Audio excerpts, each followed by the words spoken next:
Hi guys and dolls, today I'm going to be doing a tutorial using the Oz Great and Powerful palette from Urban Decay. This is the Glinda. There's also a Theodora look that will be coming up in a few days. A lot of this was kind of made up as I went along. I knew I wanted to make it kind of a smoky look because a lot of people felt that this was just a pastel palette, but because there is the darker shade here and there's the deep purple eyeliner that you can use as a base for the shadows, you can kind of manipulate it to be more of a smoky look. So yeah, I wanted to kind of show the other side of this palette. However, I do love this as a pastel palette, and I do love the colors in here that are very, very light. I wasn't able to use all of the colors just because I felt like it would just have been cramming colors on there just to put them on, and I wanted to create a look that you might actually wear. So this is my Glinda look. Let's go ahead and get started. I'm going to get things started today with the Laura Geller Waterproof Eye Spackle Hues in Pink Prima Donna. This is a very pale pink shade, and it's really going to bring out all the beautiful pinks and purples that we're going to use today.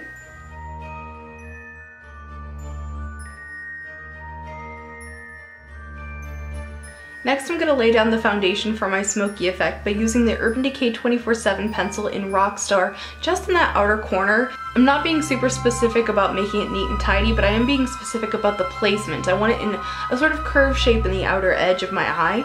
Then I'm going to take a Sigma E56 brush. This is sort of a rough shader, and it sounds like it's a bad thing, but really brushes like this are perfect for blending out eyeliner and things like that to use as a base. Before I apply the rest of the eyeshadows, I'm going to take Rockstar liner across my entire lash line and smudge it out.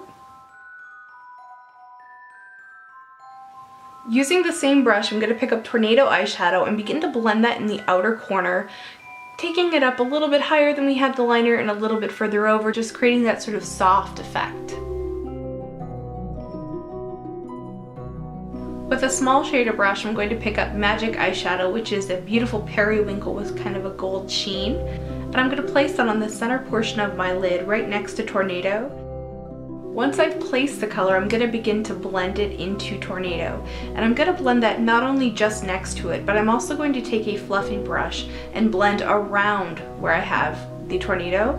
This is going to give it a nice blurred out and soft effect. Using the same shader brush, I'm going to pick up the Pinky Peach side of the Aura Duo, and I'm going to place that on the inner portion of my eyelid. Having the pink base underneath is really going to help to intensify this normally translucent eyeshadow. For my brow highlight today, I'm going to use a combination of MAC's Blanc type eyeshadow, which is just sort of a basic matte flesh tone color for me. And then I'm going to take the peachy pink side of the Aura Duo again and just blend that over it. I don't want it to be super shimmery, so I'm not going to apply a lot of it. I just kind of want to have a dusting of that color. For more information on what I used for foundation, please see my blog at vintageortacky.com. For eyebrows today, I wanted to do something soft and not too stylized, so I just used a brow pencil from MAC in the shade Fling and just basically filled in my bald spots. To make my inner corner sparkle, I used Urban Decay's Yayo pencil, which is a sparkly white, and then used my finger to blend it out so it wasn't so stark. Next, I used the violet side of the Aura Duo just over the Yayo, just to make it super frosty and pretty. For my lower lash line, I went back to the Rockstar eyeliner, and I applied it very softly and then blended it out with a small brush. Then I smudged that out with the same brush that I used to apply Magic and Aura to the upper lid, just to give it a nice soft blown out effect.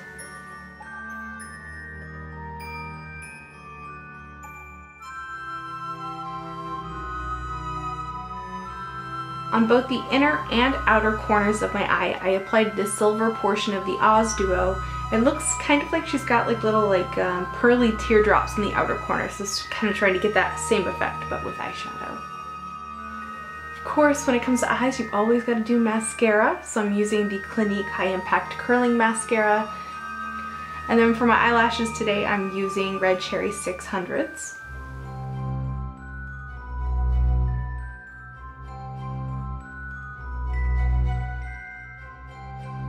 For a beautifully natural blush, I used Tarte's Natural Beauty Amazonian Clay Blush. The Glinda lip pencil is just a little bit too brown for my skin tone. So as a base, I use the Tarte Lip Surgeon's Natural Matte Lip Stain in Lucky, which is a very light pink, and it just sort of affects the tone a little bit, makes it a little bit pinker. And that's it, you're done. So there you have my Glinda look. I hope you guys enjoyed this tutorial. This crown is literally putting a dent in my forehead, so it's gotta go. Ooh, it's cute, but at a certain point, you have to just say enough's enough. Be sure to follow me on Instagram, Twitter, and Facebook for constant updates.